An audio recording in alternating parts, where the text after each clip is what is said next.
இருக்கிற இந்த தொழில் உங்களுக்கு பிடிச்சிருக்கா? பிடிச்சிருக்காவது வேற போக்கு இல்லாம இதை நான் பிடிச்சுக்கிட்டு இருக்கிறேன். நாள் பூரா இந்த வண்டியை மாடா எடுக்கிறேன். கிடைக்கிற கூலியோ என் குடும்பத்துக்கு அரை வயித்து கூட போதலம்மா. அதோ பாருங்க ரிக்ஷாக்காரன் நிம்மதியா தூங்குறான். வேலையும் சுலபம், கூலியும் அதிகம். அவன் பாடு தேவலாமா. அப்ப சரி, நான் வரேன். ஆகட்டுமா? கல்லுடா கல்லு.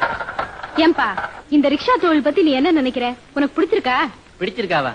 நீங்க வேற ஏமா வயிற்றுல கிளப்புறீங்க? மிதிக்கிற ஒவ்வொரு மிதிக்கும் ஒவ்வொரு நரம்பு புடைக்குது தெரியுமா? அப்படி நாள் பூரா மிதிச்சா கூட 5 ரூபா காசுக்கு அவஸ்தைப்பட வேண்டியது இருக்கு. டாக்ஸி தொழில் இருக்கே, அவன் பாடி எவ்வளவோ பரவாயில்ல. 4 கிராக்கி ஏத்துறான், 40-50 சம்பாதிக்கிறான். நம்மால முடியுதா? அவன் பாடு தேவல. ஏமா வீட்டுல சொல்லிட்டு வந்துட்டியா? ஐயோ காலங்காத்தால என்னமா பார்த்து வரக்கூடாது? பாத்துட்டு தான் வந்தேன். உங்க மாதிரி ஒரு டாக்ஸி டிரைவரை பார்த்து பேசணும்னு தான் வந்துட்டு இருந்தேன். இந்த டாக்ஸி தொழில நீங்க நிறைய சம்பாதிக்க